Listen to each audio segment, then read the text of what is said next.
Good afternoon and welcome to Border Report Live. My name is Rudy Mireles and I am your host here in Harlingen, Texas in the Rio Grande Valley. And joining me for today's program are El Paso correspondent Julian Rezendes and San Diego correspondent Salvador Rivera to talk about what they've been seeing along the border recently. But first, let's get to some headlines, starting with boxer Julio Cesar Chavez Jr. He's reportedly missed 2 court hearings this week. And according to some news reports, his attorneys do not know where he is currently being detained. Now, he was arrested last week on charges of overstaying his visa and lying on a green card application.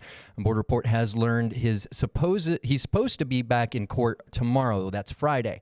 USA Today reported that Chavez was being detained right here in the Rio Grande Valley of South Texas, our local station here, KVEO. We made some phone calls and we reached out to people in regards to these reports. And a source told us that he's not here, but that he's being held somewhere in Texas. They didn't say exactly where. Now, in Texas's Hill Country, officials say 161 people are still considered missing after the catastrophic flooding that swept through Kerr County and surrounding communities. At least 120 people are confirmed to have died in that Independence Day flooding. Rescue crews from all over the country are in the region helping with that recovery process, including U.S. Border Patrol. And these are some images that we got courtesy of Border Patrol. They dispatched a number of agents to assist with search and rescue and recovery efforts. U.S. Customs and Border Protection says helicopters from air and marine operations are also helping out with that situation. Personnel from BORSTAR, which is the Border Patrol search, trauma, and rescue teams, are also in the Hill Country. And I'm going to go ahead and bring in our El Paso correspondent now, Julian. Julian, there's some flooding going on your side of the border as well. Tell us a little bit about that. Yes, Rudy. We have some breaking news out here as well regarding the floods. A few days ago, we started getting some torrential rains, not in El Paso, which is a desert, but in a community in the mountains about 2.5 hours north of El Paso. It's called Ruidoso. And it's a place where people from El Paso go to escape for a weekend, get a different type of weather, different type of climate. And what happened is that the flooding, the rain was so intense that it caused some spectacular flooding that you're looking at on your screen right now. There's a river that runs from the Sacramento Mountains of New Mexico through Ruidoso. It's called the Rio Ruidoso, or the Noisy River. And it usually runs with 2 feet of water. And this time, it crested upwards of 20 feet of waters in some places. And you can see the effect. It just swept through roads, through homes, through entire neighborhoods, and caused a lot of damage. I can tell you that the latest news is that 3 people have lost their lives out there in New Mexico because of these floods. 2 of them were children, ages 9 and 4, and another one was a middle-aged person, age about 40, which has still not been identified.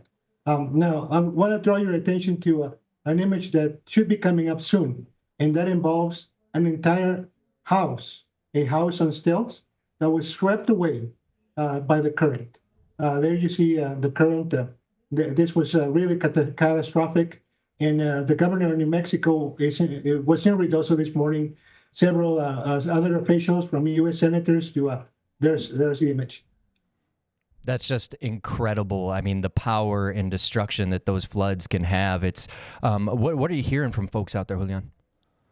Well, obviously, the community is completely devastated. Not too long ago, a few months ago, they went through some flooding, and now they were not expecting this, which topped whatever happened a few weeks back. Some people are totally lost their homes. Others are not sure how to rebuild. Many are grateful that they escaped tragedy, unlike this family, which was a visiting family from Fort Bliss, Texas, just spending some time out there, and they lost 2 of their members. Like I said, there's a 3rd fatality, but we haven't identified it. So the community is very concerned, very shocked, and they're hoping the recovery effort will be swift. And, of course, that it stops raining. Now, we know Border Patrol that, we're going to talk more about some of the skills that they use, but have they been dispatched out your way as well? I'm not aware of that. I know that, like you said, that they were dispatched to Central Texas to help with not just with the flooding, which really you can't do anything about the flooding after the fact, except clean it up, but with the rescues.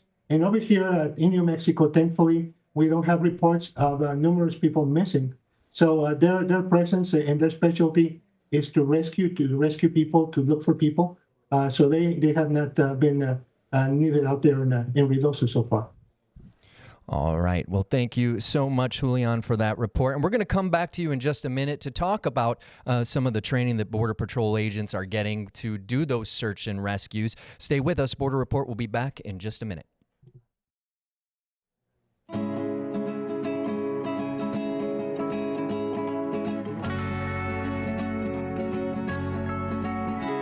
Welcome back to Border Report Live. My name is Rudy Mireles, your host for the program, and joining me now is our El Paso correspondent, Julian Resendez. Julian, a little bit before the break, we were talking about the flooding that's happening in New Mexico. You said not as many missing individuals there, thankfully, like we're having with the flooding situation in Central Texas. But one of the things that we talked about was Border Patrol agents, some of their search and rescue units coming. You've actually gotten to, ride along with these folks, witness the training. Why don't you tell us a little bit about those Border Patrol units, the rescue units that are deployed to Central Texas right now? Here's some background of how this came to be, and it has to do with my colleague Sandra Sanchez's presentation yesterday. She spoke about migrant deaths along the border, and that's the reason why this unit came to be. Back in 1998. There were reports of record numbers of migrants who were dying while attempting to cross from Mexico into the United States. So there came to be something known as the Border Safety Initiative during the Clinton era. And this is what created a special operations unit within the Border Patrol. Its purpose initially was obviously to monitor for anybody who's injured out there. But their concern back then, a couple of decades ago, when they were formed, was actually rescuing agents, because it was the agents who routinely patrol areas which had different geographical features. We're talking about culverts, dry arroyo beds, the river itself. So that's why the unit initially was created to locate and assist and respond to calls for help from Border Patrol agents themselves. Now, obviously, with time, immigration since 1998 has increased tremendously. Illegal immigration has increased tremendously. So the focus has shifted from rescuing agents to rescuing more migrants. And last year alone, the Border Patrol rescued 5,400 people from dangerous situations, including, like you're seeing on your screen, rivers and canals, from people who fell from the border wall, from mountaintops, or who got exhausted while crossing the desert in heat, or they were about to freeze to death crossing the desert in winter. And now the unit was formed called BORSTAR, Border Patrol, which consists of Border Patrol agents who meet very stringent physical demands as well as teamwork demands. You cannot get into this unit if you can't 100% work together with other members, because you're not only the lives of the people that you rescue depend on cooperation and coordination, but also your own life when a rescue might go awry. Now, El Paso, the El Paso area was chosen as a place for this unit to be headquartered and to train. Why? Because we have a lot of the elements that are prevalent throughout the border. We have a desert to the west in New Mexico. We have mountains to the east, which are very, very steep. And often lead either to falls or people getting lost. We also have obviously a big mountain to the west in New Mexico, Cristo Rey. And while the Rio Grande here in El Paso is not as wide as it is in places like Eagle Pass, where it's like 60, 70 yards wide, and doesn't carry as much water, we have a network of canals that you're seeing there on your screen that run parallel to the border wall. And these canals, especially 2-3 years ago, when the border was still kind of more open than it is now, and people were crossing, people were falling into the canals and dying. We had a spate of a couple of dozen people who died in those canals, and that's where the Border Patrol BORSTAR, it's called the BORSTAR Rescue Unit, comes into effect.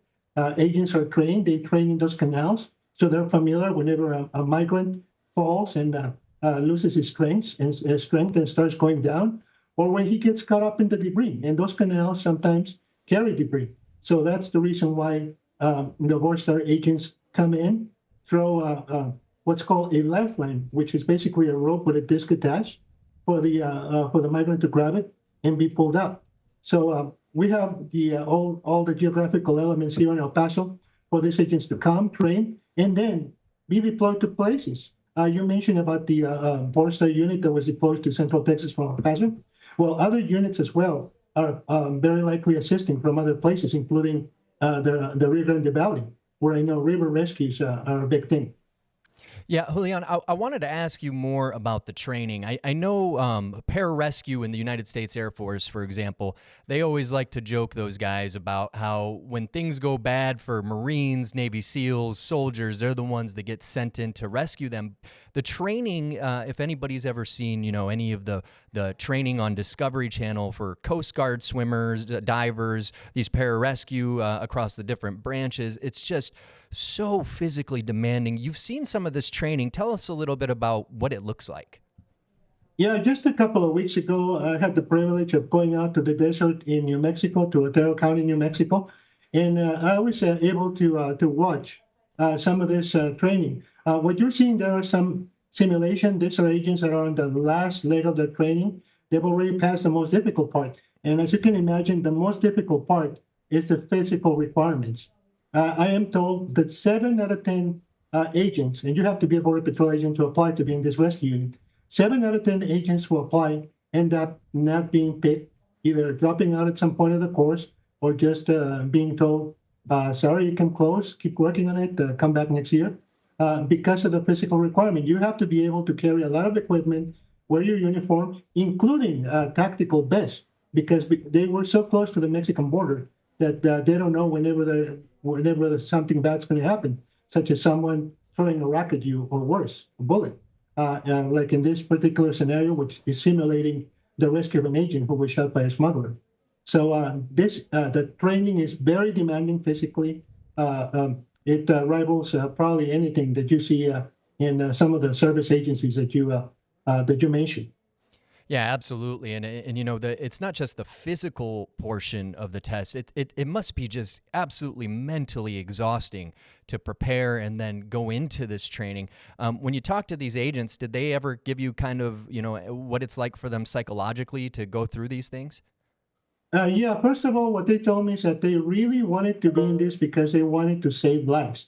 And like I mentioned at the top of the show, last year, this unit and other Border Patrol agents were able to rescue 5,400 people, mostly migrants, who were in distress. So it's the satisfaction of basically saving a life that drives them. Now, they also told me that it's very impactful when you're in the field and you conduct, especially your first few rescues.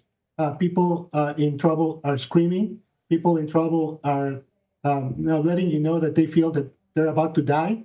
So you got to be psychologically prepared to deal with these scenarios in real life because you can't let them get to you. You got to go ahead and do it. Like in this case, after some person gets shot, you're supposed to make the bleeding stop, make sure it's not going to lead to an infection, and then transport the victim to an area where other agents are going to help you with this emergency.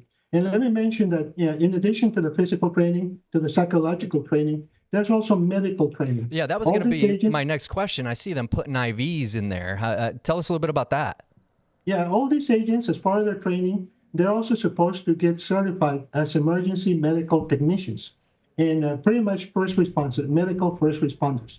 So that's part of the training. They're giving time off from the training to go back to their bases and complete this training because you can't do it overnight. I mean, it takes weeks to get certified. So they go back, they come back, and then they go into the last portion of the training, which is the actual mock rescue and the psychological and team evaluations. I don't want to compare it to Survivor, but like I said, in order to get into this unit, you must be able to be in total sync with the rest of your peers. So peer evaluation is part of the criteria to make it into the BORSTAR rescue unit. That's something that many people probably don't know. You know, how often do you get judged by your peers, the people that you're going to be working with before, you know, you get a job or, you know, get a new role at work? That's very interesting, but kind of goes to show just how elite these folks are. Yes, because you're not talking about getting a job in an office. You're talking about a job in which people's lives are at stake.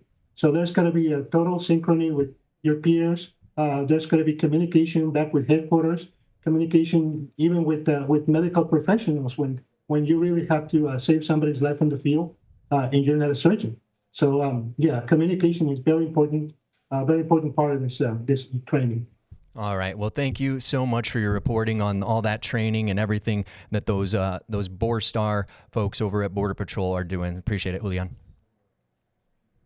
All righty. Well, stay with us because when we come back, Border Report San Diego correspondent Salvador Rivera joins us to talk about his trip with Border Patrol agents in the waters off the California coast to see how migrants are making their dangerous journey to the U.S. Border Report Live's back in about a minute.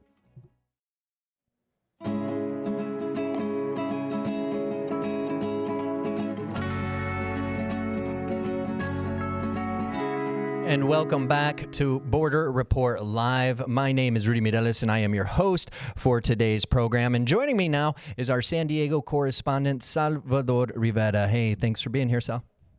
Of course, Rudy. Now, we have been seeing historic lows when it comes to land or illegal land border crossings. You can't say the same about what's going on the water, where the illegal maritime smuggling events have remained steady so far this year. Since October 1st, when the fiscal year began, we've seen just under 400 of the smuggling attempts on the water. Now, these are events that they know of, so there's a lot more happening that we simply don't know. Agents aren't able to interdict the boats, the migrants, as they come across the border. Yesterday, Customs and Border Protection extended an invitation for us to ride along, come on a boat, and go out on the water to see how they are doing on a daily basis, night and day, 24/7. They're out on the water trying to interdict, trying to stop this smuggling event. So we accepted that invitation gladly, and we set off from San Diego Harbor bright and early in the morning, just as the sun was coming out.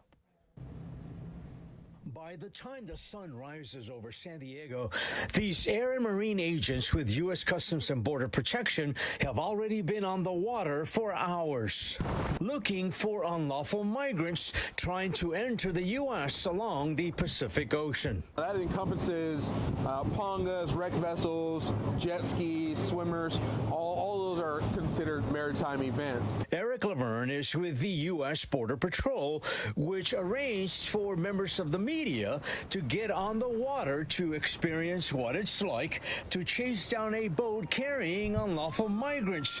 Many times, agents encounter panga boats like this one. You're looking at a vessel that anywhere else would not be considered seaworthy, but for this purpose, they're using it for a smuggling event. So when you're putting 20 to 25 people aboard that vessel, and there's no one to call out there, so if that vessel breaks down, you're on your own, right? Unless you're rescued by Coast Guard, the Navy, or someone else. LaVergne says smugglers don't think twice about endangering the lives of the migrants or the people near the coastline. Smugglers have become more brazen in their activity.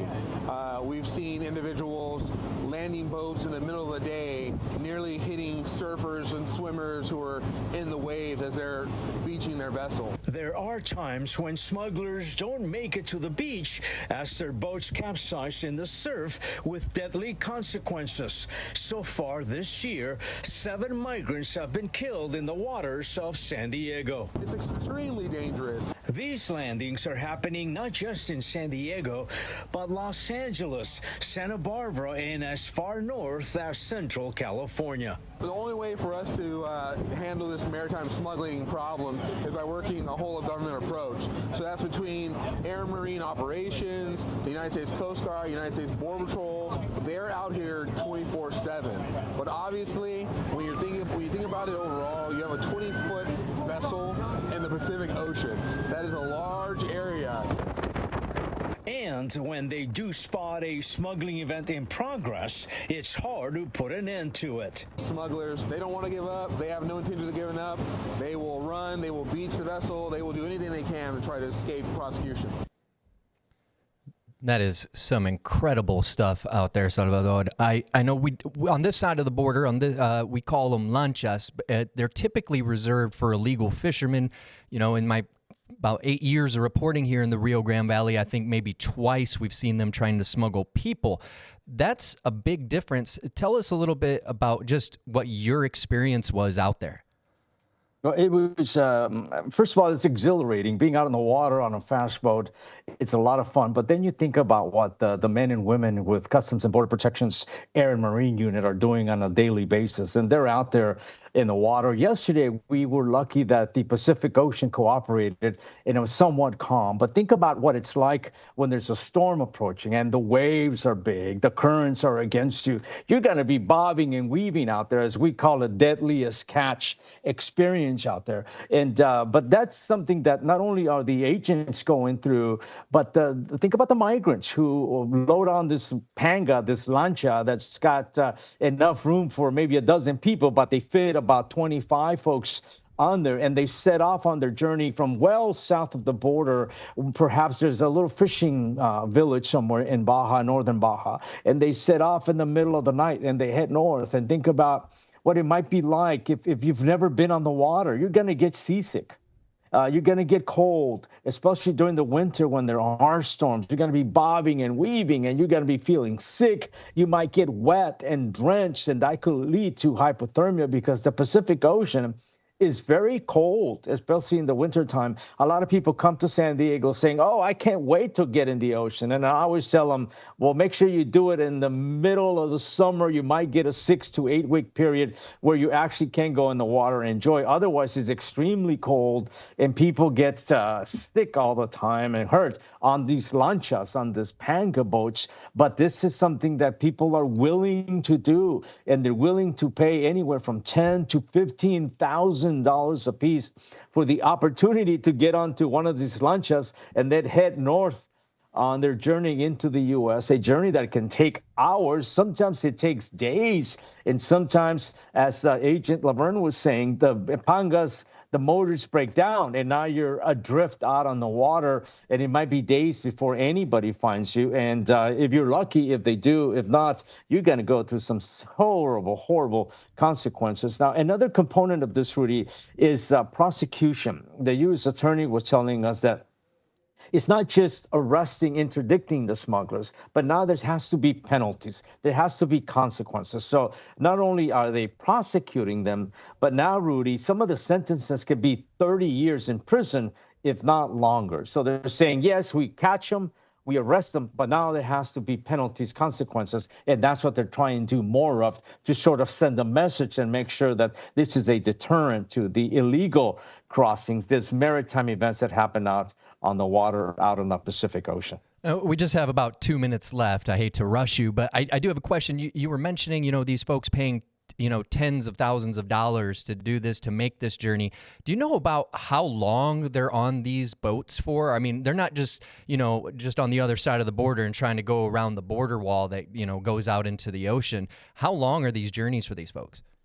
This could be 4 hours if you're lucky. But again, if the currents are against you, it's going to take you days. And sometimes they don't just go along the coast and head north and beach. A lot of times they head to the west for as much as 100 miles before they make a right. And then they hit land up in Los Angeles, as far north as Santa Barbara County, way up there in Central California. So this journeys can take days. And a lot of the times you don't have enough water, rations to keep you going. Certainly you're not prepared for the elements. So it's a tough go. It's a rough, rough trip that a lot of these migrants are willing to do simply for the hope, the prize of maybe getting to the U.S. and leading a better life for yourself and your families. All right. Well, thank you so much for getting out on that boat for us, Salvador. I remember last time I was on a boat for a story, I was out on sick leave for about 2 days just with seasickness. So I could only imagine what it must be like out there for these folks and, you know, on a recurring basis. I appreciate it. And thank you so much to you, Julian Resendes, our El Paso correspondent, for joining us to talk about the BORSTAR training today. We really appreciate you both being here. And before we go, I just wanted to remind you to go ahead and check your local Nexstar stations for their schedule, because you won't want to miss this week's Political Power Ranker show. This week, host Chris Berg and Emerson College's polling director are going to examine who's up, who's down in the world of politics based on data, so make sure to check that out. And also make sure to check out borderreport.com. You're going to find all the stories that Julian, Salvador, Sandra Sanchez, our South Texas correspondent, and our incredibly talented team of award-winning border journalists are working on every single day. My name's Rudy Mireles. Thank you so much for watching. We'll see you all tomorrow.